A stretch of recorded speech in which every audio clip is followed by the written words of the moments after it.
Hi, Rav Chuckrow here. I'd like to explore the meaning of the saying in the Taiji Classics. Remember, when moving, there is no part that doesn't move. And then I'd like to also relate that to an expression that follows that, which is that if my opponent doesn't move, I don't move. But if the opponent does move, I'm already moving.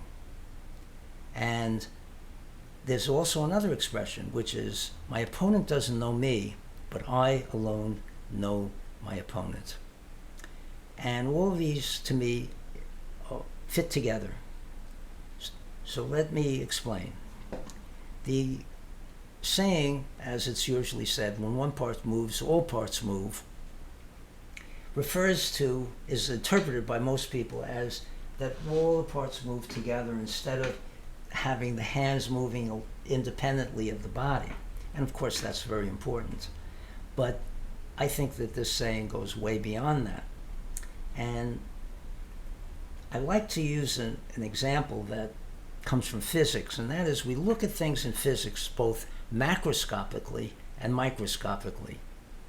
So let's say I have a sealed container which encloses a gas. I can talk about the mass of the gas, the temperature, the pressure. That's macroscopic, meaning looking at it on a large scale. But also, in physics, we look at things microscopically, which means we go beyond even what you could see with a microscope, and it becomes theoretical. So we can postulate that the gas really consists of molecules, and the molecules are moving randomly, and they hit the walls.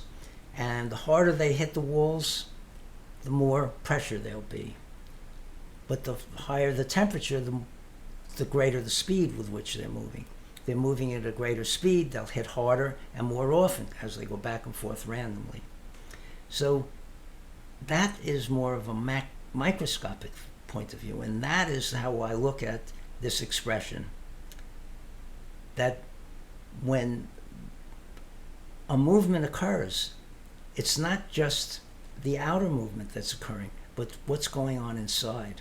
And it's the onus on each practitioner to feel all the elements that are involved so that all of these can be coordinated in the most effective way to satisfy the principles.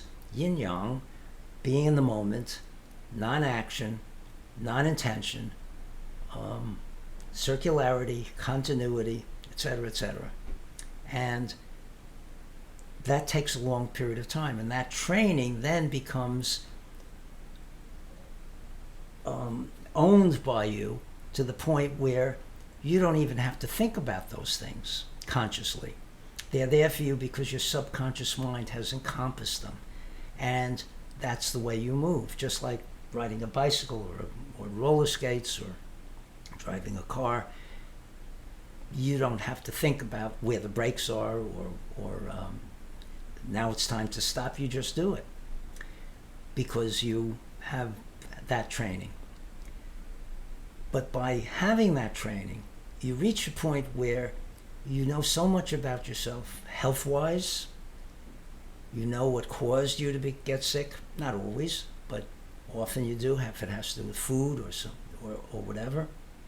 Overexposure, lack of sleep, all these factors. And you know better how to remedy it, and also you know whether to go to an expert or not. When it comes to self-defense, when the opponent is readying himself to attack you, before he even has the conscious awareness that he's going to do an action, you are already knowing that because you know yourself so well that you can see that in the other person. And I say see, you see, but I don't mean the eyes, I mean on a higher level, through senses that we don't even have names for. And you're already responding to what the opponent is doing even before he's starting to move. So you're empowered that way. And also, the opponent doesn't know anything about you. Because you're quiet, and it's very deceptive. But you know all these things about the opponent. So that's my understanding of this. And of course, that inner knowledge is really Chinese alchemy. Understanding yourself, knowing what you're made of, and how to evolve that in a way that improves it over a lifetime. And Tai Chi is a medium for doing that, in my opinion. Thank you.